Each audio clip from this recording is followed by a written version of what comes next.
da região e explicando também como é que funciona o serviço ponto a ponto. Tem uma novidade no interior de São Paulo sobre as praças da Renovias, as pistas que são administradas pela Motiva, que celebrou com o estado de São Paulo um termo aditivo à concessão operada pela Renovias para formalizar uma prorrogação de prazo contratual depois da concessão dessas pistas.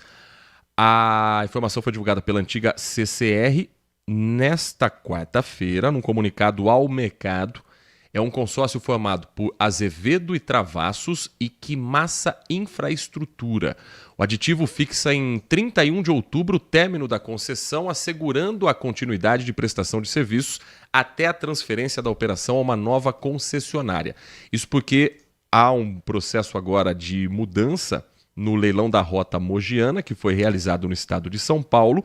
Consórcio vencedor vai administrar 520 quilômetros de rodovias do estado de São Paulo, conectando as regiões de Campinas, Ribeirão Preto e a divisa com o estado de Minas Gerais. O que se pode esperar dessas obras? Qual a expectativa para rodovias como a SP-107, SP-333, SP-340, entre outras que são administradas e que fazem parte desse leilão da Rota Mogiana? Raquel? Com a entrada do novo contrato da Rota Mogiana, vai vir muitas obras para a região. Então, a gente vai ter as terceiras faixas de Campinas até Mogi Guaçu e Mogi Mirim. A gente vai ter a duplicação de todos os trechos que atualmente no contrato da Renovia são em pista simples. Então, vai ter ali a duplicação do trecho de Casabranca e Tobi, a gente vai ter de Casabranca Vargem, Vargem São João. Então, todos esses trechos aí que hoje são da Renovias vão ser duplicados. Um dos grandes pedidos da população é a pavimentação da Estrada da Vargem, ali perto de São João da Boa Vista, liga São João até Vargem. A gente tem um grande pedido da população, que é a duplicação da SP-333 e SP-338, que liga ali a região de Mococa, Cajuru até Santa Cruz da Esperança, e diversas outras obras como passarelas, vias marginais e dispositivos para facilitar tanto a mobilidade dos veículos de carga quanto da população que movimenta entre os municípios. Nós conversamos com a Raquel Carneiro, diretora da ARTESP, Agência Reguladora de Serviços Públicos, delegados de transporte do estado de São Paulo, a autarquia estadual que regula e fiscaliza a infraestrutura e os serviços de transporte que são concedidos à iniciativa privada aqui no estado de São Paulo. Raquel, muito obrigado pela atenção com o nosso ouvinte. Um bom dia, bom trabalho a você e toda a equipe da ARTESP. Muito obrigada, Heitor, e ouvintes da Rádio Bandeirantes de Campinas. 10h18. Sobre obras que acontecem aqui na cidade de Campinas, a gente destaca duas nesta quarta-feira. A Secretaria de Serviços Públicos iniciou a implantação de uma rede de galeria pluvial numa afluente do Córrego dos Patos, no Jardim Magnólia. A intervenção compreende a instalação de 70 metros de tubulação. Eu não vou entrar nos termos técnicos, que eu não tenho nem conhecimento para isso, mas o objetivo é garantir o escoamento da água de chuva e conter o avanço de uma erosão naquela área. Não deixar que a água acumulada possa, por exemplo, quebrar asfalto ou provocar uma erosão mesmo naquele trecho. Serviço considerado prioritário para a segurança local, para garantir a segurança das habitações, para não ter deslizamento de terra, para não ter problema com os moradores no entorno da margem. Paralelamente a isso, segundo a Prefeitura, as ações de engenharia urbana têm também um processo de regularização fundiária junto à Secretaria de Habitação. Para cumprir o cronograma, que é estimado em 15 dias de trabalho, uma equipe técnica está por lá. Operação logística, escavação com suporte de uma retroescavadeira. Tem outros equipamentos como o caminhão Munk, e que é o responsável também pelo transporte dos tubos, que são enormes. E essa obra, que começa nesta semana, deve durar pelo menos mais 2 daqui para frente. Outra obra que ainda está em andamento é o manejo das árvores que ficam na Avenida Princesa do Oeste. Uma região sensível para os dias de chuvas mais fortes, numa obra que já está em andamento, pouco mais de 60% avançando, do piscinão para conter a água pluvial nesses momentos, principalmente de verão, primavera-verão do Brasil. O repórter Guilherme Selegato conversou com responsáveis por essa obra sobre a dinâmica do local, para quem mora por lá, para quem passa pela Princesa do Oeste, e traz mais informações para você no microfone da Bandeirantes. As intervenções estão acontecendo no canteiro central da Avenida Princesa do Oeste e também fazem parte do pacote de ações referente às obras de construção do reservatório Proença. Equipes da Secretaria de Serviços Públicos realizaram os trabalhos para a elevação da copa de árvores e contaram também com o apoio da INDEC para sinalizar a via para os motoristas. Como a previsão é que haja um fluxo intenso de maquinários pesados e de grande porte, essa ação busca, claro, cuidar da saúde das árvores, mas principalmente diminuir os riscos de acidentes devido ao contato dos maquinários com as árvores. Para que tudo corra bem, a gente fez uma parceria com a infraestrutura que solicitou, a gente está fazendo o levantamento de copa para que a obra siga atrás do serviço da arborização. Para a gente liberar para a infra entrar com o maquinário, eu acredito que uma semana a gente já deixa pronto para eles iniciarem a obra da tubulação que é necessária. O objetivo também é de preservar essas árvores durante o avanço das obras do reservatório. Iniciada em julho de 2024, a construção do reservatório Proença já alcançou cerca de 60% de execução. O piscinão está localizado na Praça de Esportes Paranapanema e terá capacidade para armazenar 120 milhões de litros de água. O objetivo dessas obras é minimizar os impactos causados pelas fortes chuvas na cidade.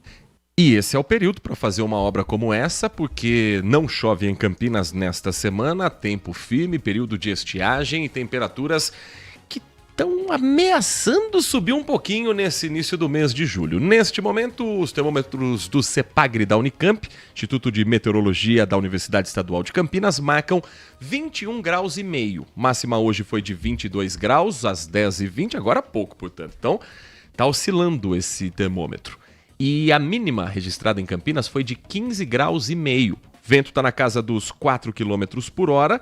E uma umidade relativa do ar ainda alta, em 75%, mas que tende a baixar. Por exemplo, ontem, às 3 horas da tarde, a umidade relativa do ar em Campinas estava em 49,8%. Não chove há mais de 72 horas na cidade.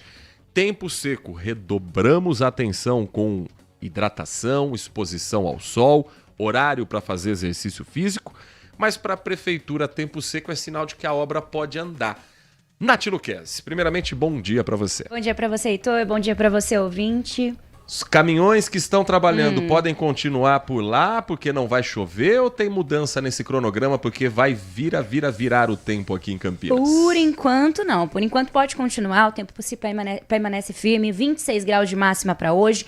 O tempo permanece firme até sexta-feira, porque esses primeiros dias de julho começam com uma nova mudança do tempo por conta de uma massa de ar frio de origem polar que deve avançar pelo continente entre amanhã e sexta-feira. A gente só vai sentir mesmo os resquícios dessa massa de ar polar entre sexta e sábado. E aí sim, queda nas temperaturas. Apesar da queda nas temperaturas, esse episódio vai ser um pouquinho menos intenso do que a última onda de frio registrada na segunda quinzena de junho. Mas, ainda assim, as manhãs voltam a ficar frias, as tardes mais amenas em boa parte da região. Agora, traçando um panorama para esse mês de julho, afinal estamos aí no primeiro dia, teremos a temperatura média um pouco abaixo do normal neste mês, em comparação com os outros anos, por conta da combinação da presença do ar polar com a passagem de várias outras frentes frias, além do excesso de nebulosidade e possível chuva. Pelo menos 2 frentes frias fortes de grande abrangência devem passar pelo Brasil agora nesse mês, com potencial para espalhar chuva e frio pelo interior do país. Inclusive,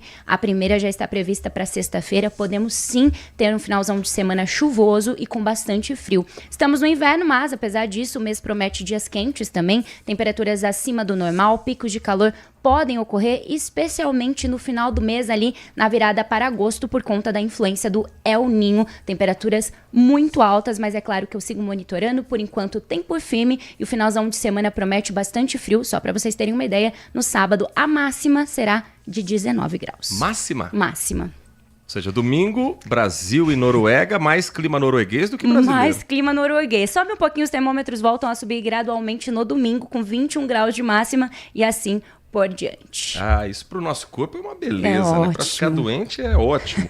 Tava conversando com um repórter, viu, Nath? O Eduardo Carvalho, lá do Rio Grande do Sul. Ele até ia participar, mas ele tá com outros compromissos agora no Grupo Bandeirantes, porque nós estamos monitorando também o fenômeno El Niño para esse ano de 2026. E os meteorologistas todos diziam que a expectativa, você contou isso também para o nosso ouvinte, era que lá para metade, para o final de julho, que a gente fosse sentir os primeiros impactos. Só que no Rio Grande do Sul já começaram os primeiros efeitos do El Niño. E que efeitos são esses? Preocupantes, inclusive. Sim, o grande efeito no sul do país, geralmente com El Niño, são de chuvas, inundações, e realmente o Rio Grande do Sul começou essa semana debaixo d'água. Inundações e alagamentos atingiram diferentes municípios do estado. Em Coronel Bicaco, por exemplo, no noroeste do sul, um idoso de 106 anos precisou ser resgatado por vizinhos depois de ficar ilhado. Foram mais de 150 milímetros de chuvas em pouquíssimas horas. Nesse último domingo, agora dia 19, um cenário esperado aí para os próximos meses, mas que chegou mais cedo do que se previa. A intensidade das chuvas marca então esses primeiros indícios do El Niño, fenômeno que se formou nas últimas semanas e que deve ganhar ainda mais força na segunda metade do inverno. O estado, claro, segue em alerta com previsão de mais chuva para os próximos dias. Não é a primeira vez nesse ano que o Rio Grande do Sul entra em estado de atenção. Em março, o INMET também, o Instituto de Meteorologia e a Defesa Civil chegaram a emitir um alerta vermelho para tempestades no estado. Para as autoridades locais, a antecipação surpreendeu. Na prática, eles não contavam com essa primeira enchente e o prognóstico estava lá mais para frente, de agosto em diante. Então, eles sentiram que parece que já houve o primeiro aviso de que as coisas não serão favoráveis. Às 10h27, na volta do Manhã Bandeirantes, nós vamos falar sobre um problema que mexe com a vida de muita gente na hora de fechar as contas da família. O aumento do plano de saúde. A Agência Nacional de Saúde Suplementar definiu os limites de reajuste que podem ser aplicados em 2026 para uma fatia específica dos planos de saúde antigos. Os percentuais máximos ficam entre 5,52% e 6,20%, conforme o tipo de operadora. Agora, como identificar se o seu plano de saúde aumentou mais do que deveria? Quais são os seus direitos? A quem recorrer? Nós vamos tirar dúvidas com duas especialistas que estão conosco aqui nos nossos estúdios. E você também pode participar desse bate-papo, dessa entrevista, pelo nosso WhatsApp 19 97102 1493. Manhã Bandeirantes. Minuto Bandmulti.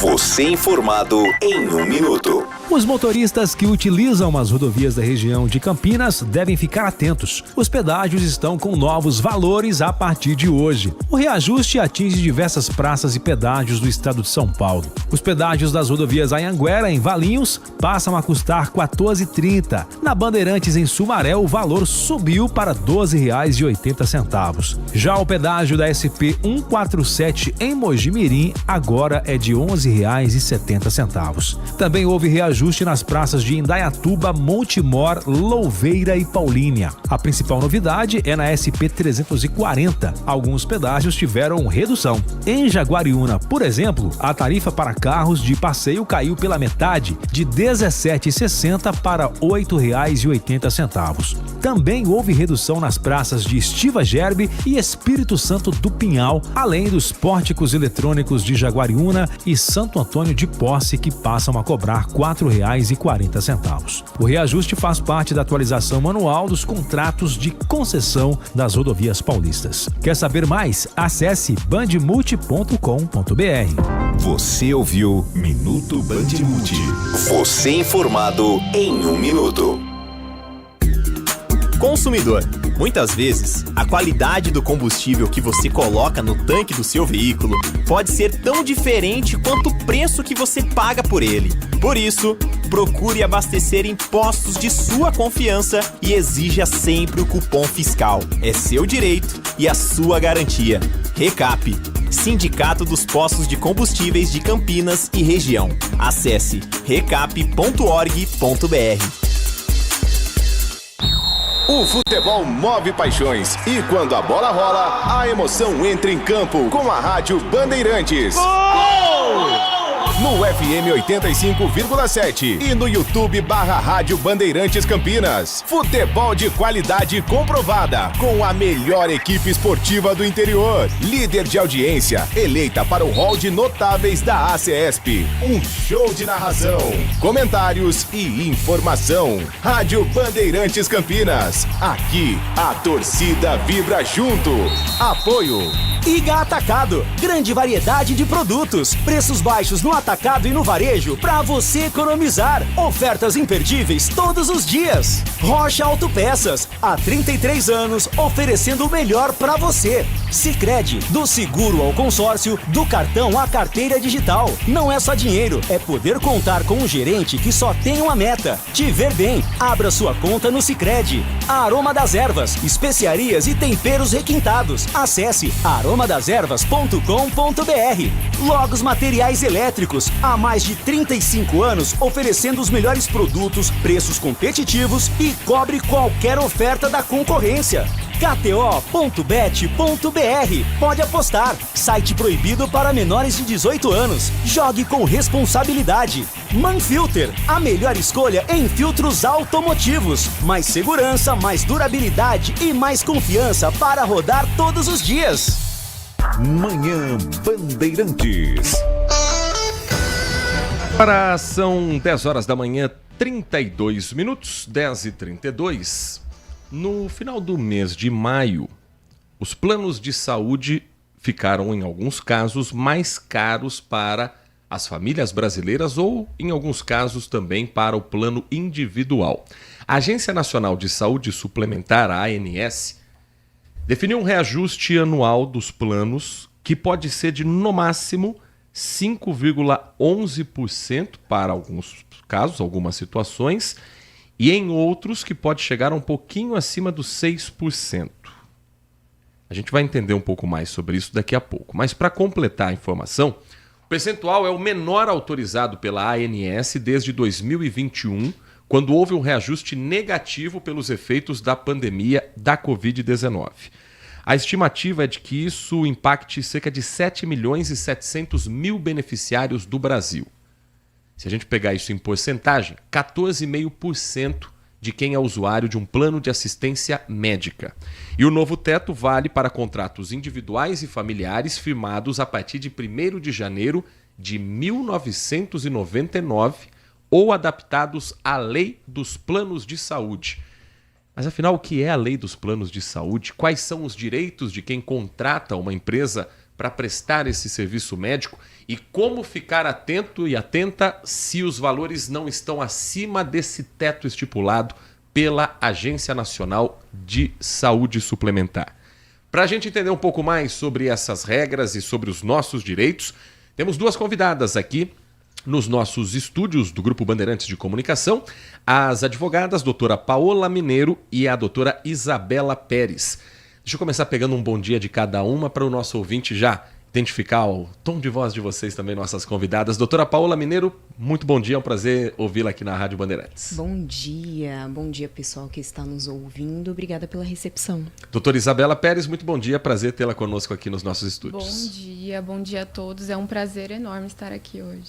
Doutora Paola, como é que você vê, como é que essa decisão chega com esse teto que a Agência Nacional de Saúde Suplementar coloca, e isso ainda é um motivo de muita dúvida por parte dos usuários de plano de saúde? Até que ponto pode ter esse reajuste na minha conta?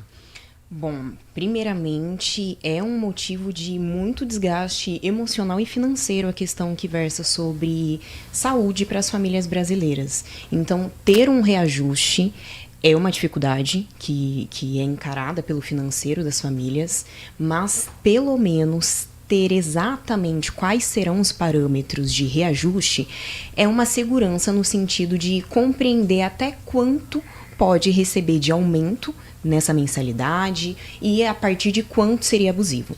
Então, ao mesmo tempo que é um desgaste emocional e financeiro, é também uma vitória para a segurança das pessoas que estão adoecidas, estão em uma situação de emergência, de urgência médica e que vão saber exatamente como pagar por isso. Doutora Isabela tem essa mesma linha de raciocínio e as regras não valem exatamente para todos os planos, né? Dependem do tempo de contratação e também se é plano individual ou plano familiar, correto? Correto. É importante avaliar cada contrato, cada tipo de plano de saúde. Então, a regra da ANS para 2026, com o teto de reajuste de 5,11%, só vale para o plano individual ou familiar.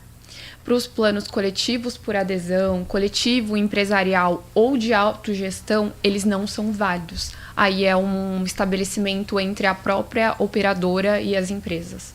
Nath Luquez, estamos conversando com as doutoras Paula Mineiro e Isabela Pérez, advogadas que ajudam a gente a entender sobre essas novas regras de reajuste do plano de saúde. Bom dia para vocês. Doutora Paula, como é que funciona a questão do reajuste por faixa etária? Quais que são esses limites estabelecidos aí pela legislação?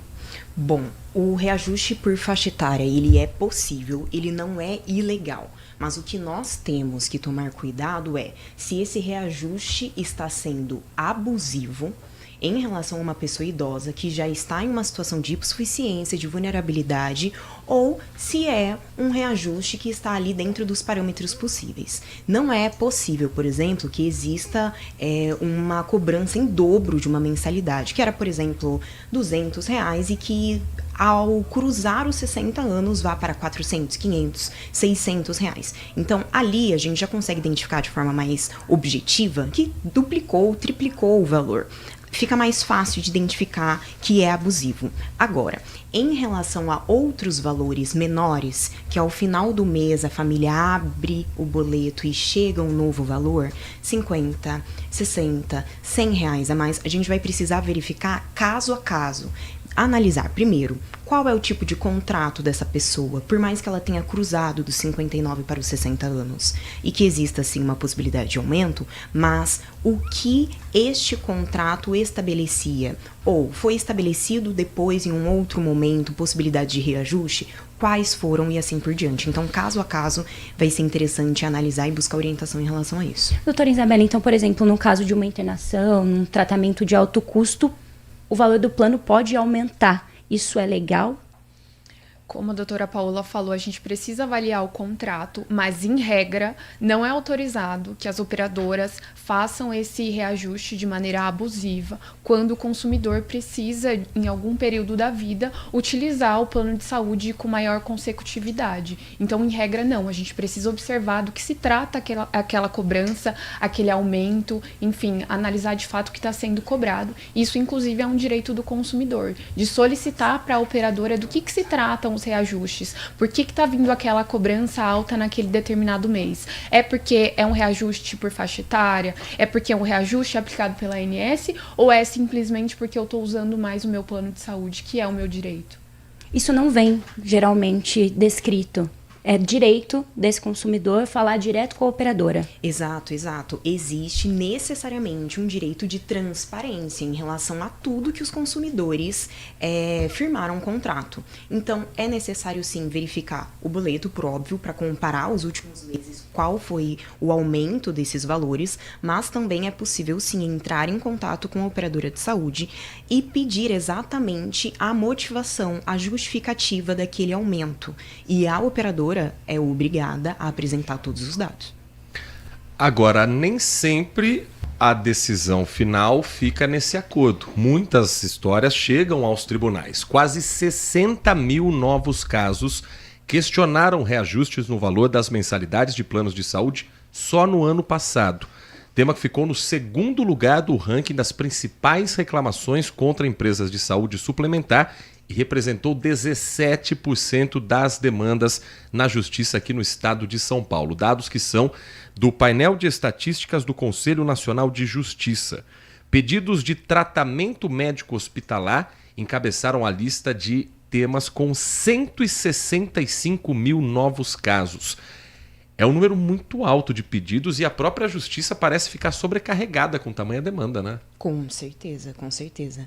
Mas Se existe esse número de casos que viram demandas judiciais, é porque existe um número infinitamente maior de pessoas que sofrem com reajuste abusivo, com negativas de tratamento, com negativas de medicamento de alto custo nas operadoras de saúde. Então, é um número crescente e nos 4 anos existe uma perspectiva de crescer ainda mais.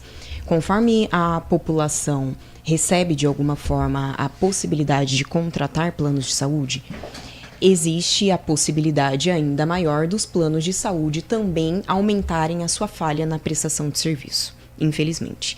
E é aí que as pessoas buscam orientação para saber se esse reajuste é abusivo ou não, se a negativa de cirurgia, de tratamento, de medicamento é lícita ou é ilícita e assim por diante. E normalmente a justiça tem dado causa ganha para os pacientes, para os clientes, para os planos de saúde. Como é que tem sido a jurisprudência, doutora Isabela? Hoje, felizmente, nós temos dados do Conselho Nacional de Justiça que traz para nós que mais de 90% de chance de êxito existe na justiça quando o consumidor entra com esse processo buscando os seus direitos. E falando especificamente sobre o reajuste, isso é um marco muito considerável, já que o consumidor ele acessa a justiça e pode buscar de forma retroativa tudo aquilo que foi pago a mais para o plano de saúde. Então, dos 3 anos para trás, eu consigo reaver tudo aquilo que eu paguei de forma incorreta para o plano de saúde. Depois de uma demissão sem justa causa, doutora Paola, esse funcionário, ele continua tendo acesso por quanto tempo? Qual é o direito dele de acesso ao plano de saúde depois da demissão? Primeiro, foi ótimo você considerar essa questão já trazendo que, pessoal, é possível manter o plano de saúde da antiga empresa se for apenas uma dispensa sem justa causa. Pedido de demissão e dispensa com justa causa impossibilita que você mantenha o seu plano de saúde. Agora, respondendo mais objetivamente à questão que você trouxe, depende do tempo que este trabalhador esteve à disposição da empresa. A regra é de 1/3 até mais ou menos 2 anos. Paola, por que mais ou menos? Porque mesmo que acabe o período que aquele trabalhador tinha à disposição, né, da manutenção do seu plano de saúde, se ele estiver com a necessidade, com a saúde comprometida, durante um período de tratamento ou em vias de uma cirurgia, mesmo que esse período tenha acabado de aproximadamente máximo de 2 anos de manter esse plano, ele pode continuar até que receba a alta. Perfeito. Isso vale também, doutora Isabela, para quem está afastado pelo INSS? Isso também vale para quem está afastado pelo INSS. No tempo que você estiver precisando, estiver necessitado desse acesso à saúde, o plano deve permanecer. A gente tem uma lista de quais são os campeões de reclamação no país? Temos. Infelizmente temos. Dentre os planos que estão em alta, assim, com relação ao reajuste que está nas alturas, o ranking disparado é do Bradesco e Sul América hoje. Mas os outros não devem ficar muito atrás não, né, doutora Não Paola? muito. Não, isso é o ranking disparado de quem está ganhando, mas isso não significa que os outros planos estejam cumprindo aí com as regras estabelecidas pela ANS. E as reclamações em geral são as mesmas para todos os planos? Reajuste abusivo, reajuste sem comunicação anterior? Em geral, quais são os campeões de pedidos na justiça? Os campeões são, em primeiro lugar, as negativas dos planos de saúde. Por negativa, entendemos uma negativa de realizar um tratamento com um médico especialista, uma negativa de uma cirurgia, por exemplo, negativa de continuar com um tratamento, por exemplo, que ocorre muito, né, com as famílias que têm crianças com TEA. E aí, eventualmente, a rede descredencia algum profissional. Como que mantém esse tratamento dessa criança com autismo, que necessariamente demanda vínculo com o profissional? Tem também em relação às cirurgias reparadoras, pós-bariátrica, enfim, uma série de questões relacionadas nesse primeiro lugar do ranking de reclamações com essas negativas do convênio médico. Depois, na sequência, temos justamente os reajustes abusivos e, na sequência, outras questões. Cancelamento indevido, descredenciamento de profissionais, ausência de coberturas e assim por diante. Demora para agendamento de consulta, e o que é muito comum que a gente tem visto é a concessão do tratamento de forma parcial. Então, o meu filho tem direito a fazer 7 vezes na semana terapia, mas eu vou conceder só 3 vezes. Isso é considerado uma negativa parcial, que também podemos recorrer à justiça para que o plano estabeleça tudo aquilo que foi indicado pelo médico para a pessoa fazer. Exato, e só complementando, tem um ponto que é muito importante que a gente sempre conversa. Quem vai ditar o seu tratamento é o médico, não é o plano de saúde. O plano de saúde vai seguir exatamente o tratamento que o médico indicou. Quando, infelizmente, a pessoa entra na justiça por conta de um tratamento interrompido ou temporário, o caso ainda está correndo na justiça, infelizmente acontece a situação de morte. Qual é o passo seguinte? Isso pode caber uma indenização também por conta de uma dor, de uma perda irreparável e algo que ficou parado muitas vezes ali por falta, às vezes, de gente para trabalhar ou de boa vontade do plano de saúde para resolver, doutoras? Quando isso acontece, o nosso trabalho ele vai ser direcionado para a construção de provas de que o plano de saúde ou a rede credenciada teve parte da culpa daquela morte. Ou seja, aconteceu porque o plano de saúde foi negligente, foi omisso, enfim. Inclusive no escritório, na semana passada, infelizmente, a gente teve um caso desse, de uma senhora que estava aguardando o home care, teve uma complicação em casa porque o home care ainda não tinha sido concedido e, infelizmente, ela foi para a UTI e não resistiu. Então, nesse caso, a gente busca a indenização para a família pelo dano moral causado àquela família, que foi muito além de um tratamento negado, porque agora vai refletir em toda a família, literalmente. Vocês têm sentido que depois de planos de saúde perderem ações assim como essa, eles se movimentam para tentar evitar que isso se repita? Não, de forma alguma. Infelizmente, é um padrão essa ausência parcial da cobertura ou essa negativa. Por quê? É muito triste, mas eu sempre trago isso de exemplo, que é, se de 10 negativas ilegais uma pessoa processar, o plano de saúde está com lucro de 9, certo? Então, financeiramente, compensa para os planos de saúde negarem de forma ilegal eventual tratamento, aumentarem de forma ilegal eventual reajuste, porque o número de pessoas que buscam pelos seus direitos é muito pequeno. Então, no fim, eles lucram com a ilegalidade. Mais ou menos igual a Justiça do Trabalho, né? Se tem irregularidade com 10 funcionários. Se um entrar na justiça, é mais barato pagar esse um do que arrumar a vida dos outros 9, imagina. Exatamente. Nath Luquez, estamos conversando com as doutoras Paola Mineiro e Isabela Pérez, advogadas que estão ajudando a gente a entender um pouco mais sobre a lei de planos de saúde no Brasil. Doutoras, talvez saia um pouco aqui do contexto, mas eu acho de suma importância a gente falar sobre a questão de gravidez, a questão de carência nos planos, como é que funciona a cobertura quando uma mulher que ainda não sabia que estava grávida faz essa portabilidade para um outro plano de saúde, quais que são os direitos dela? A gente vai sempre, de novo, analisar o contrato, entender o período de carência, de portabilidade. É uma questão mais complexa. Analisar se de fato houve o cumprimento da carência no plano anterior, se ela foi migrado para um outro plano, para juntamente aí com a cliente, avaliando os documentos, entender se de fato ela tem direito, se o plano deve cobrir ou não. Mas isso de fato é uma questão que tem sido muito recorrente mesmo. Porque a preocupação muitas das vezes não é só o período do pré-natal e o parto, mas também ali o pós e aquele suporte para essa mamãe que vai passar por um puerpério. Com certeza, com certeza. Tem um ponto que nós sempre identificamos que por mais que existam diversas regras para diversos tipos de contrato com o plano de saúde, que são contratos distintos, tem uma que vai ser praticamente universal. É a da urgência.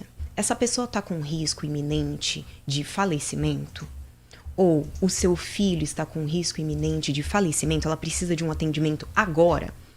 Neste sentido, quando há uma urgência médica, não vai ser aplicado nenhum tipo de carência, porque é vida ou morte. Agora, em relação a tratamentos, forma, local, maneira do parto, acompanhamento anterior ou pós-parto, isso é uma outra situação que não está necessariamente relacionada com a urgência médica.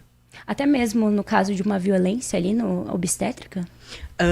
Bom, em relação à violência obstétrica, a gente inclusive vai se juntar de diversas outras áreas do direito, seja na trabalhista, caso esse médico credenciado seja, por exemplo, um CLT em um hospital, ele pode ser responsabilizado. Caso esse profissional que cometeu esse ilícito, né, a violência obstétrica, tenha incorrido também em crime propriamente dito, aí a gente também vai trazer o direito penal e no direito da saúde a gente vai, por óbvio, amparar a vítima dessa violência.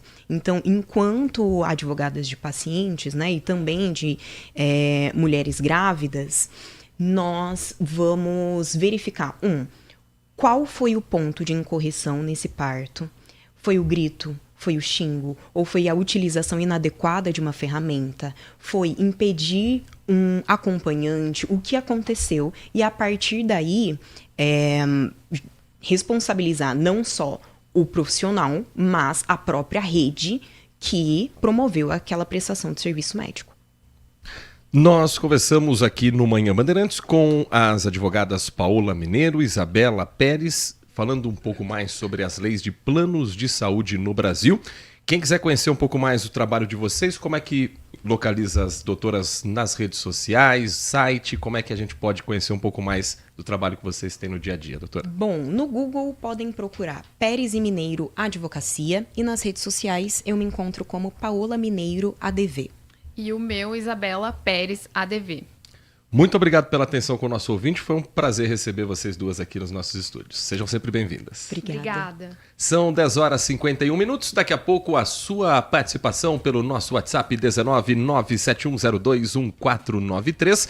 E a gente vai falar de cultura também com um dos eventos mais aguardados do interior e do estado de São Paulo. É o nosso destaque na volta do Manhã Bandeirantes. Você está ouvindo Manhã Bandeirantes. Oferecimento. Recap, Sindicato dos Postos de Combustíveis de Campinas e Região. Acesse recap.org.br. Minuto Band Multi. Você informado em 1 minuto. Quem estava esperando um fim de semana para tirar o casaco do guarda-roupa pode se parar. Primeiro fim de semana de julho deve ser marcado por temperaturas baixas em Campinas e também em toda a região.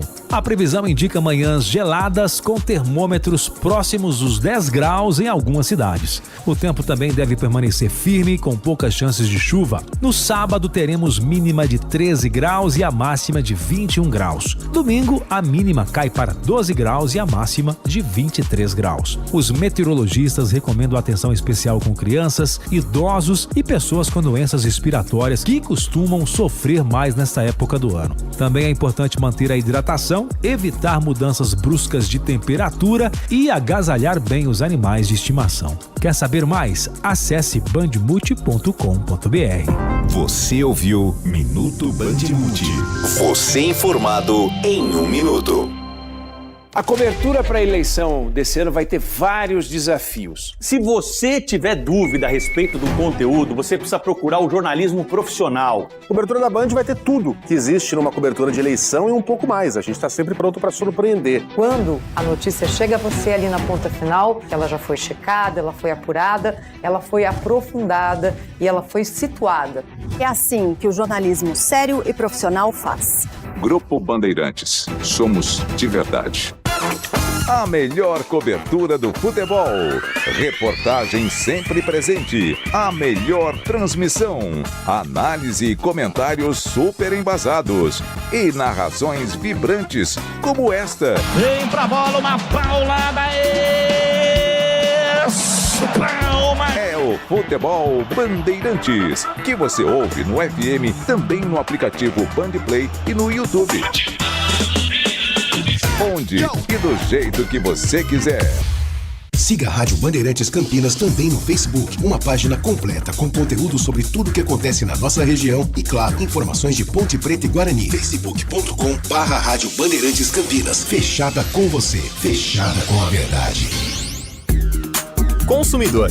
Muitas vezes, a qualidade do combustível que você coloca no tanque do seu veículo pode ser tão diferente quanto o preço que você paga por ele. Por isso, procure abastecer em postos de sua confiança e exija sempre o cupom fiscal. É seu direito e a sua garantia. Recap, Sindicato dos Postos de Combustíveis de Campinas e Região. Acesse recap.org.br. O avião da Gol colidiu com outro de pequeno. Pelé está de costas para o gol. Como é que está o futebol argentino e o Diego Maradona? Bárbaro. John Lennon foi morto a tiros esta noite. Somos o Ejército Nacional. Estão em liberdade. Tanto já se passou e não perdemos nada. Muito menos o vigor de seguir adiante, questionando, denunciando, trazendo as questões que importam para o debate, para a análise. Rádio Bandeirantes. Fechada com você. Fechada com a verdade. A Bandeirantes acompanha os fatos, noticia o indispensável e apresenta a informação para que seja discutida, debatida. Contamos com jornalistas de peso e convidamos especialistas para análise embasada, com detalhes, para você ter ferramentas para entender melhor, relacionar os pontos e chegar às suas conclusões. A rádio que investiga, esmiuça, explica, expõe argumentos. É a sua rádio de sempre. Rádio Bandeirantes. Fechada com você. Fechada com a verdade. Foco em você. É você que nos faz produzir o melhor conteúdo todos os dias. Você. Nossa audiência qualificada. Nossa relação com você vem de longe. Ano a ano, a Rádio Bandeirantes é parte da vida de milhares de ouvintes. Várias gerações que escolheram encontrar a informação aqui e continuam decididas. Mais que um hábito de pai para filho, uma história de confiança baseada em valores solidários. É o que somos. Rádio da Família. Valorizamos o direito, o cuidado, a diversidade. Somos e queremos ser relevantes no seu dia. Estamos e buscamos sempre estar presentes onde te interessa. Sempre inquietos e nunca desanimamos. Com responsabilidade e usando toda a tecnologia disponível, trabalhamos para fazer a Bandeirantes diariamente necessária, abrangente, essencial. Somos a Rádio Bandeirantes. Manhã Bandeirantes. 10h57 de volta com o nosso Manhã Bandeirantes. Todos os meses, a PUC Campinas faz, através de seu Observatório de Economia, um levantamento sobre o preço da cesta básica na cidade. E esse mês? Ficou mais caro ou mais barato ir ao supermercado para o campineiro? A repórter Lucimere Ramalho conversou com o professor Pedro Costa, que é economista do Observatório da PUC Campinas, traz alguns desses reajustes e os vilões na hora de fazer a feira, na hora de fazer mercado, na hora de passar no caixa principalmente. Lucimere. Quem frequenta o supermercado sabe como é difícil comprar gastando pouco. O seu Carlos tem sentido na pele os reajustes. Compra-se cada vez menos e gasta-se cada vez mais. Cada mês fica mais difícil. Todo mês tem alguma alteração para pior. O seu Pedro também sentiu o aumento. Comprar tomate, por exemplo, é só para a neta. A quantidade diminuiu bem. Tudo na tentativa de economizar. O certo é não levar, sabe? Às vezes eu não levo. Eu levo por causa dela, porque se fosse mesmo por nós, maiores de idade, passaria 100. E além do tomate, que de acordo com o levantamento do Observatório PUC Campinas, subiu 17,48% em maio, a banana também aumentou 6,50% e a batata foi a maior vilã, aumento de 70% no levantamento. O valor da cesta básica para o mês foi de R$ 885,18, um aumento de 5,76% com relação a abril. Esse valor compromete 54,6% do salário mínimo atual. De acordo com o economista responsável pela pesquisa, a entre-safra da batata pesou no reajuste. Em maio, realmente, Campinas ficou com um acúmulo maior principalmente por conta desses produtos que acabaram influenciando mais na cesta, que foram aí a batata e o tomate. Outro ponto que chamou a atenção foi que Campinas registrou a maior alta no mês de maio entre as capitais do Sudeste pesquisadas. Um aumento que pesa no bolso do campineiro na hora de fazer a compra. E acho que a gente pode ter uma atuação enquanto cidadão, mas enquanto consumidor vale a pena fazer essas pesquisas para buscar locais mais baratos. A gente também tem essa vantagem de ter uma diversidade maior de locais. Por outro lado, teve produto que registrou queda. O preço do café em maio caiu 5,02%. O açúcar, queda de 5,01%. E o leite, redução de 4,02%. Ainda assim, no acumulado dos últimos 12 meses, Campinas continua com alta no preço da cesta básica, de 9,08%. Com o cenário cada vez mais difícil na hora de comprar, é preciso colocar em prática algumas táticas. A situação agora está exigindo esse tipo de coisa, né? Pesquisa, marca, enfim. Tá difícil. Tá difícil. 11 horas da manhã. Mas a gente não quer só comida, a gente quer comida, diversão e arte. E nesse final de semana começa um dos mais tradicionais festivais culturais aqui do estado de São Paulo. É a 56ª edição do Festival de Inverno de Campos do Jordão. Programação artística que acontece do dia 4 de julho ao dia 2 de agosto em palcos na cidade de Campos do Jordão e também em outras cidades do estado de São Paulo, na capital paulista principalmente. Festival de Inverno de Campos do Jordão, que é organizado pelo governo do estado de São Paulo e que na linha conosco está a Marília Marton, secretária de Estado da Cultura, Economia e Indústria Criativa do estado paulista. Marília Marton, muito bom dia, sempre um prazer ouvi-la aqui na Bandeirantes Campinas. Bom dia, Heitor. Bom dia aos ouvintes da Band Campinas. Prazer enorme estar aqui e obrigada por essa oportunidade de poder falar aí desse festival que já é tão tradicional aqui no estado de São Paulo, criado pelo Eleazar de Carvalho lá na década de 70 e que até hoje cumpre aí a sua missão com excelência, levando muita música clássica e erudita a toda a população. Quem pegar estrada de Campinas, região metropolitana, rumo a Campos do Jordão, vai encontrar o que de novidade esse ano no festival, secretária?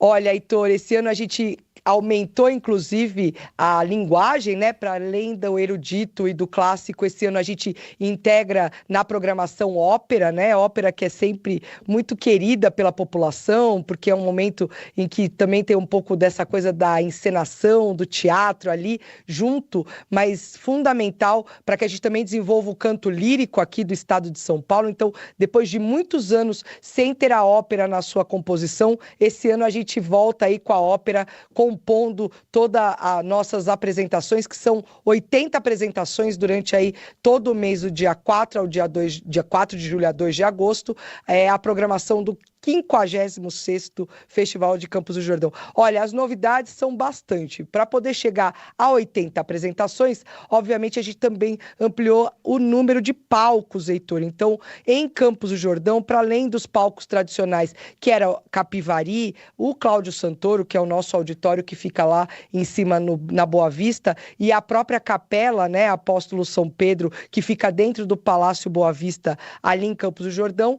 O ano passado a gente teve a integração do Dr. Além, que é um auditório muito querido ali da cidade de Campos do Jordão, muito frequentado pela população, que esse ano também vai integrar aí a programação. Temos a concha acústica do Museu Felícia Lerner e a concha que fica ali no Cardê. O Cardê, que é um equipamento privado, que fica ali em Campos do Jordão, mas um museu muito bonito, que foi recentemente inaugurado e que, por conta das parcerias que a gente faz ali com os empresários e com a própria Prefeitura de Campos do Jordão, ampliou a possibilidade de mais apresentações. Então, a população vai poder ver muita música clássica acontecendo em todos esses ambientes ali na Serra da Mantiqueira. E aqui em São Paulo, na na capital paulista, para além da Sala São Paulo, que sempre fez parte aí das nossas atividades de Campos do Jordão. A gente também vai ter o auditório, né, o Motiva Cultural, que é o novo auditório que a gente tem ali dentro do Complexo Júlio Prestes,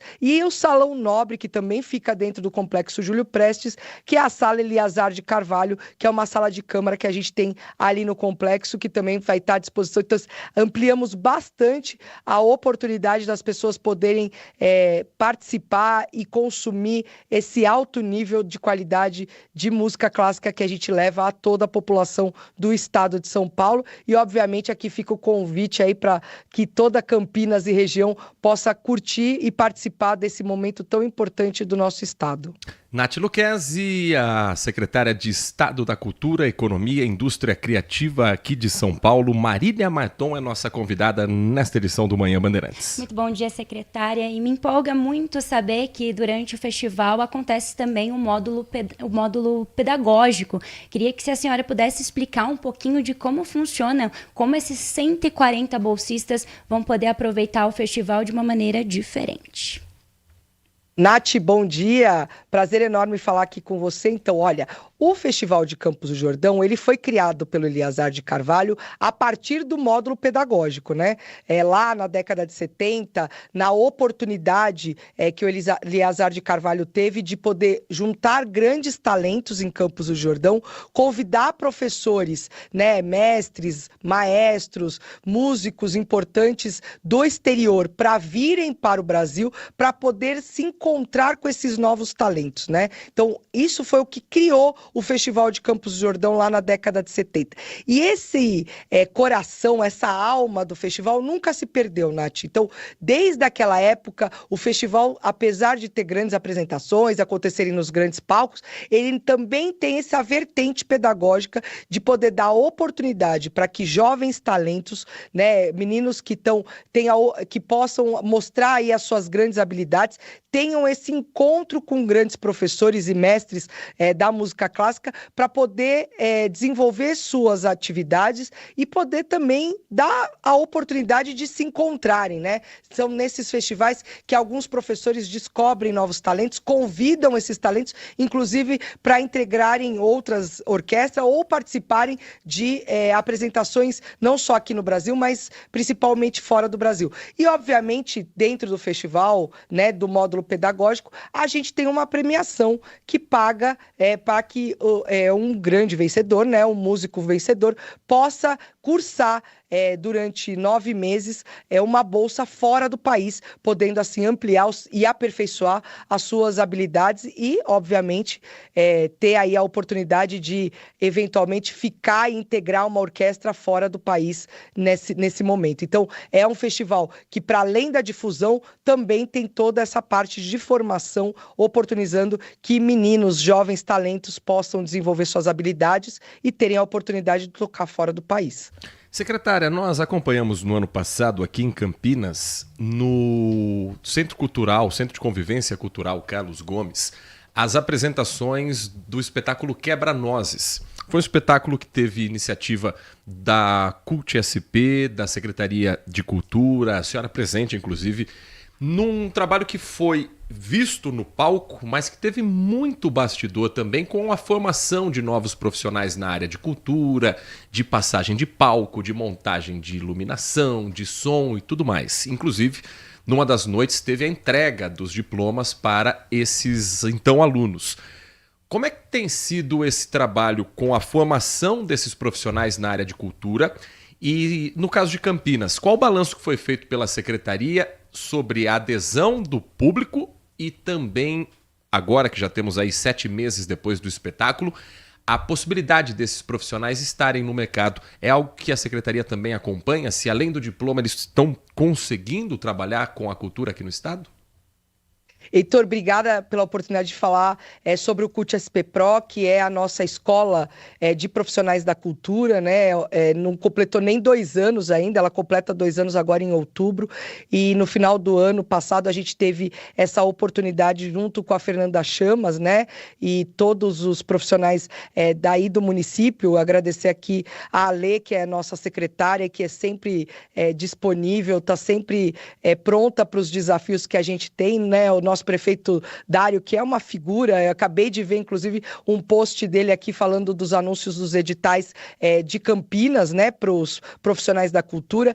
É importante as pessoas saberem, o CUT SP Pro, ele foi criado para que a gente pudesse aperfeiçoar, capacitar aqueles profissionais que já atuam na cultura e que podem melhorar suas habilidades e, portanto, ingressar no mercado de trabalho de forma mais fácil e, obviamente, mais preparado para isso.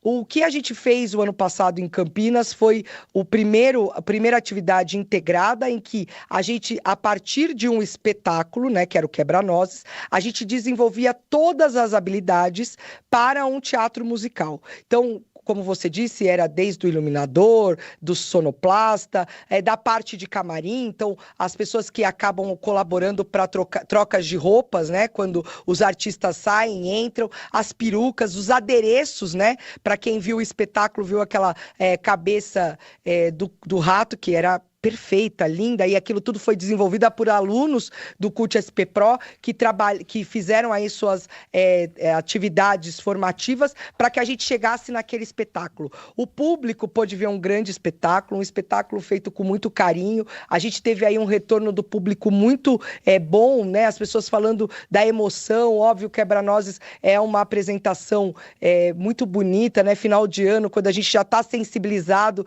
e aí acaba se deparando com aquela história de amor, né, que acontece no palco, mas para os profissionais que estavam ali trabalhando, né, se aperfeiçoando, obviamente o mercado de trabalho na área da cultura está muito aquecido, né, a economia criativa é uma economia que vem crescendo, a gente tem trabalhado muito nesse lugar, Heitor, de dar essa oportunidade para que os profissionais da cultura possam desenvolver suas habilidades na prática e, portanto, estarem preparados para enfrentarem aí o mercado de trabalho. Essa atividade desenrolou em outras atividades. A gente agora recentemente assinou com o Hop Hari, inclusive, uma parceria para desenvolver também profissionais aí na área né, nós estamos falando da região aí de Campinas, para a Noite do Terror do Hop Hari. Então, também trabalhando essa coisa dos adereços, trabalhando a questão dos profissionais que trabalham ali no parque em assustar, né? A gente brinca aqui, mas as pessoas vão ali para vivenciar isso, e a gente tem absoluta certeza, Heitor, que hoje, quando a gente fala de cultura, sobre um espetáculo que vai acontecer no palco, não é mais só sobre o espetáculo. Toda a experiência da vivência cultural hoje faz parte do olhar da Secretaria na construção dos profissionais, desses empreendedores que trabalham na área da cultura, para que eles possam, de fato, dar à população a melhor experiência. Seja ela desde a hora que as pessoas chegam na bilheteria até a hora que elas se despedem. Então, esse encontro em que a gente fala que a cultura é todo o movimento que a população faz para que ela possa ter a melhor experiência cultural. Então, a Secretaria desenvolveu esse programa, é um programa que acontece de forma descentralizada e, por isso, obviamente, Campinas é uma região extremamente importante, que tem aí uma ativação agora com o teatro, né, Carlos Gomes aí reinaugurado, com a arena, com toda essa infraestrutura cada vez mais forte. Quero aqui já deixar um convite. Agora, no mês de julho, a gente tem aí o espetáculo que vai acontecer, que também é um musical. Agora já até me fugiu o nome. O duro do ao vivo é isso, né? Mas a gente volta aqui para convidar todos vocês, em que a gente apresenta exatamente a formação desses artistas para que eles façam seus espetáculos da melhor forma possível, entregando para a população aí a melhor experiência possível na área cultural. Tem alguns eventos marcados aqui em Campinas. Vai ter, por exemplo, no dia 3 agora, sexta-feira, vai ter um encontro do Nobre com a Orquestra Sinfônica da cidade e tantos outros que a gente vai sempre lembrando você, ouvinte da Bandeirantes, sobre como a cultura é importante para a nossa vida, para a nossa formação e passando a agenda também do que tem aqui na cidade. Uma última questão, Nath Luquezzi. Secretária, queria entender quais que são os pontos hoje de atenção com a questão de acessibilidade e a questão das crianças também. O pessoal pergunta muito se pode levar a criançada aos concertos e existe uma idade mínima recomendada para cada concerto, para cada espetáculo? Olha, os nossos concertos são todos abertos, né, gratuitos.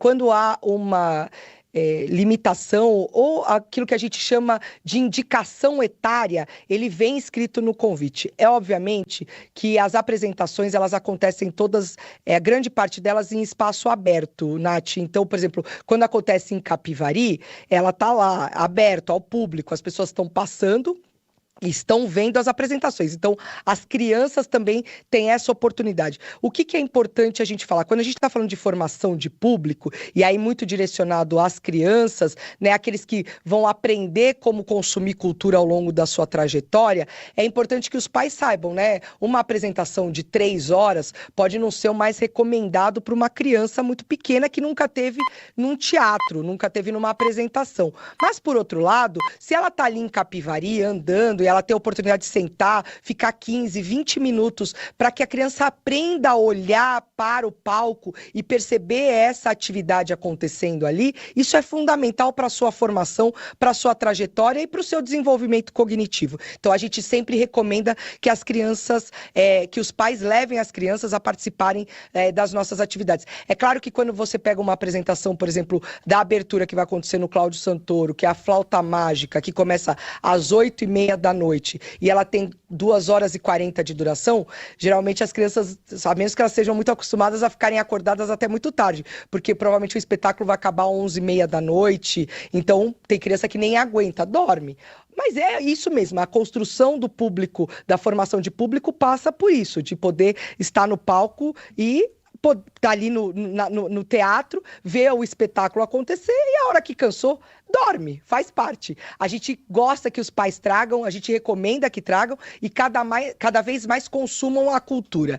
Com relação às acessibilidades, a gente tem cada vez mais investido na questão de atender as crianças que eventualmente têm o espectro autista. A gente recomenda, né, que os pais usem aqueles fones, porque as músicas acabam tendo essas trepitações às vezes um pouco mais alta, a criança não está acostumada, então o fone ajuda. Obviamente, a gente tem hoje um trabalho muito forte, Nath, em alguns dos nossos equipamentos, isso gradativamente vai sendo implantado nos nossos equipamentos, alguns museus que já têm a sala de conforto, né, para que nos momentos que a criança entre em crise, elas possam ir para um lugar onde tem iluminação baixa, o ambiente com água, né, o movimento da água que geralmente acalma. Então, isso é uma política pública do Estado de São Paulo que gradativamente a gente vem implantando.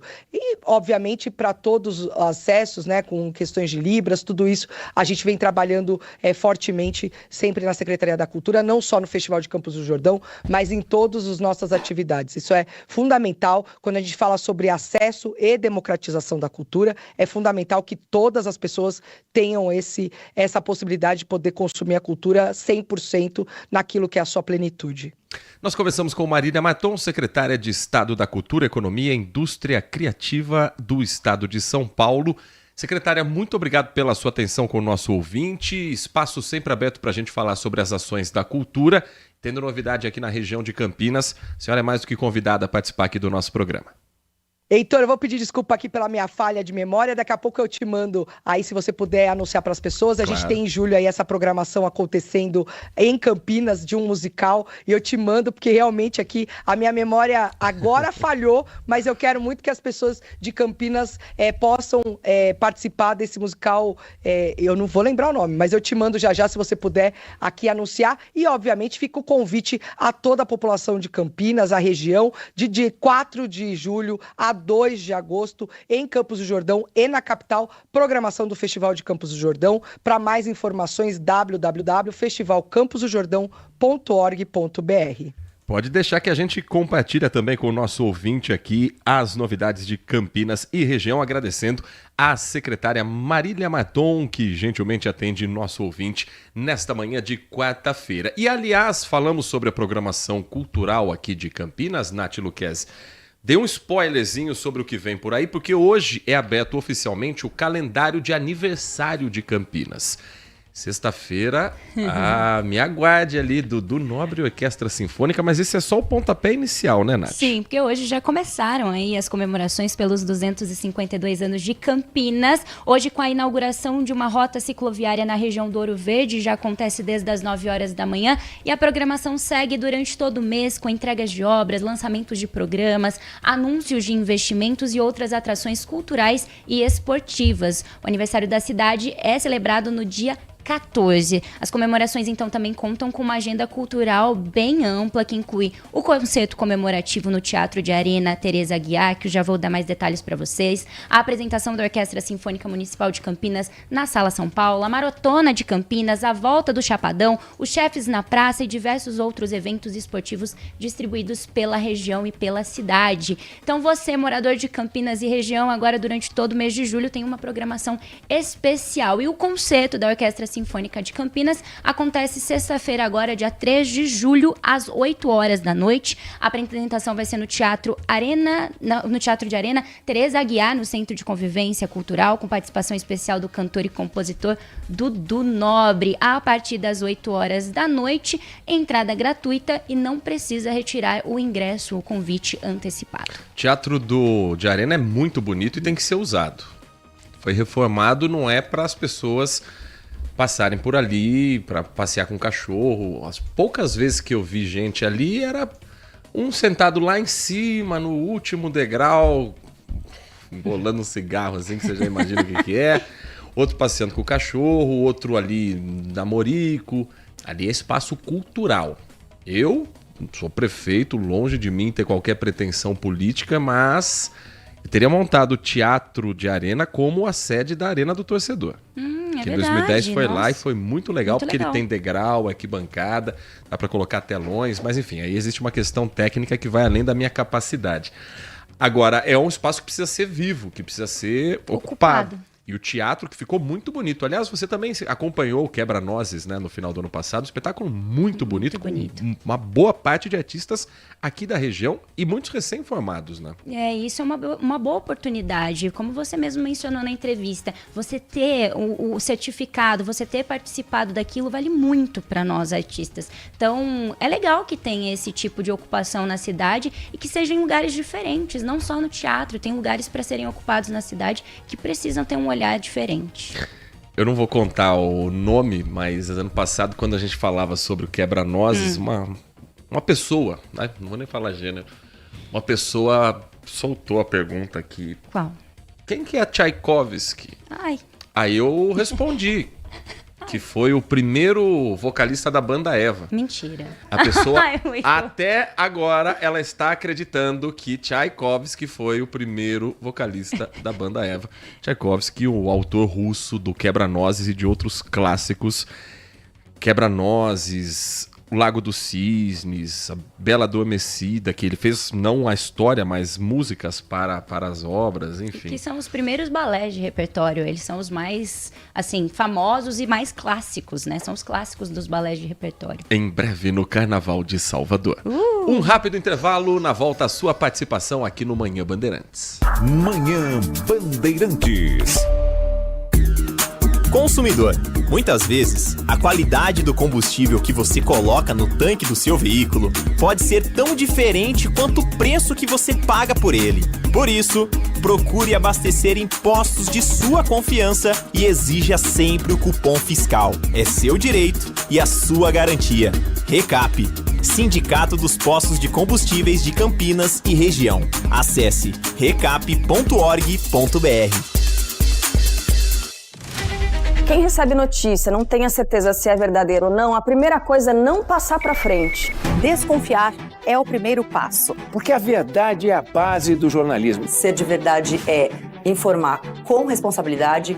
Cuidar muito bem do personagem principal, que é o eleitor. O eleitor sabe que pode confiar no Grupo Bandeirantes de Comunicação. São quase 90 anos de história. Grupo Bandeirantes. Somos de verdade. Manhã Bandeirantes. 11 da manhã, 23 minutos. Você ouvinte da Bandeirantes. Hoje programa cheio de entrevistas, fechadíssimo de atrações. Mas é sempre bom ouvir você que está conosco desde cedo. Um abraço para o Marco Bedin, direto de Hortolândia. A mensagem do Paulo Neves, falávamos sobre o preço dos pedágios, ele falou, enfim, uma ótima notícia. Ali num portal que tem uma praça no litoral com pedágio acima de R$40. Não consegui acreditar. Pedágio a R$1 por eixo estava muito bem pago. Existiu uma época no estado de São Paulo que depois das 10 da noite, pedágios eram liberados, as cabines eram liberadas. Hoje isso é impensável, até porque ele foi privatizado e a empresa que comprou quer ganhar dinheiro em cima disso. O pedágio que o Paulo citou é o pedágio do sistema Anchieta Imigrantes, que você paga um eixo só, né? Quando você desce para o litoral. E sim, o pedágio do sistema Anchieta Imigrantes agora está em R$40,60. Então, de um lado você tem a redução de metade do preço no pedágio de Jaguariúna, do outro você tem pedágio que daqui a pouco você vai ter que pagar com o seu carro, vai ter que deixar o veículo lá para continuar viagem. Ano eleitoral, meus amigos. Do mesmo jeito que o governo federal tem ações que são para chamar a atenção de, principalmente regiões onde o PT não é bem votado, o governo do estado também está procurando boas pautas, bons assuntos, procurando passar aquele docinho em regiões onde talvez eles não estejam tão bem avaliados. É a minha avaliação que eu tenho tido dessa movimentação pré-eleitoral que nós temos no mês de julho. E todo mundo que tem a máquina na mão faz isso. Qualquer prefeito, qualquer governador, qualquer presidente da república vai usar a máquina para chamar a atenção com pautas positivas, com assuntos que deixam o morador, o eleitor, satisfeito. Então, no fim a gente reclama que tem muita eleição, eu acho que o ideal é ter eleição todo ano, porque daí todo ano vai ter obra. Seria ótimo. Todo ano vai ter coisa para acontecer, pedágio que cai, escala 6x1 que vai terminar, e aí vai passando, vai passando. Se tem sempre eleição, pelo jeito as coisas andam mais rápido. 10h25, mensagem de áudio do nosso ouvinte. Bom dia, Heitor. Bom dia, Nath. Bom dia. Bom dia, Band amigos. Eu acho que isso é de família mesmo, né? Lá em 1978, na ditadura, João Batista Figueiredo falou assim, a seguinte frase: brasileiro não sabe votar. Brasileiro não tem nem noção de higiene, imagine para votar. Agora vem o neto dele, Paulo Figueiredo, e diz: a mulher não sabe votar. Principalmente a mulher solteira não sabe votar. A mulher casada ainda, sobre o cabresto do marido, ainda sabe votar. Mas mulher não sabe votar. Tandy Negrão. O que me espanta é que antes imbecilidades eram faladas a 4 paredes apenas, as pessoas se envergonhavam de falar atrocidades. Agora não, agora elas são chamadas de autoridades por isso. Tem seguidores, tem gente que aplaude, tem gente que defende. Essa que o Paulo Figueiredo falou é uma dessas.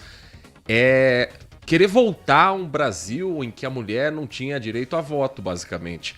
E atenção para o momento que nós estamos vivendo na nossa história. Porque tem muito homem sendo tratado como influenciador, como palestrante, como coach, que na verdade... Eu queria falar aqui, mas eu vou segurar. Mas é gente que nunca foi nada na vida, que... pequenininho, e que acha que a gente está vivendo numa distopia, estilo Handmaid's Tale, e que quer voltar para um mundo de 100, 150 anos atrás.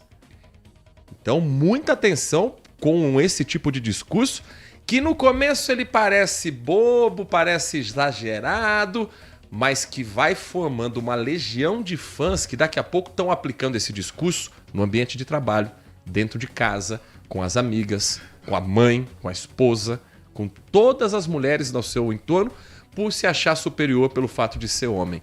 A gente está tendo gente que está remando para trás. Está querendo voltar para o tempo em que a mulher tinha que pedir autorização para o marido até para sair de casa para trabalhar e também para votar. Essa fala do Paulo Figueiredo, ela não pode ser tratada como opinião. Isso aí é inadmissível alguém se... E incomodou, inclusive, as mulheres do próprio campo político dele. Michele Bolsonaro deixa o PL Mulher. O Partido Liberal anuncia que o PL Mulher acabou. E agora a dúvida é se ela será ou não candidata a senadora. Isso vai depender do aval do ex-marido, do ex-presidente, atual marido, o ex-presidente Jair Bolsonaro. Ela tem nome suficiente, inteligência suficiente, voto suficiente para decidir por ela mesma se ela quer ou não ser candidata. Michele não precisa de autorização do marido para ser candidata. E ela está sendo a única coerente na família Bolsonaro de defender o marido contra Ciro Gomes. Diferente dos filhos que ouviram tudo que foi falado do pai e que fizeram vistas grossas, a ponto de fechar parceria com ele e apoiar o voto no estado do Ceará. Deixa eu agradecer ao Alexandro, morador do centro, ao Adriano Vermelho e a todos que participam conosco e que 1h30 da tarde são mais do que convidados para a apresentação de Nath Luquezzi à frente do Band Mulher, hoje com quais atrações? Hoje nós vamos falar de saúde, vamos falar da vacina BCG, aquela que fica no nosso braço. Nós vamos falar também de teatro, musical e muito mais para você, além de babados do mundo dos famosos. Eu espero você na tela da Band, 1h30 da tarde. Um abraço aqui para o Cedepsi, que ele está perguntando se eu não fui grosso com a resposta atravessada sobre quem é Tchaikovsky. Não sei, o tom me pareceu um pouco irônico, pode ter sido sim. Mas a pessoa perguntar e não procurar depois de uma resposta tão absurda também é preocupante, meu amigo. Um grande abraço para você, continue na programação da RB, porque vem aí Carlos Batista com o Nossa Área. Amanhã estamos de volta a partir das 10 da manhã. Até lá. Manhã Bandeirantes. Oferecimento. Recap, Sindicato dos Postos de Combustíveis de Campinas e Região. Acesse recap.org.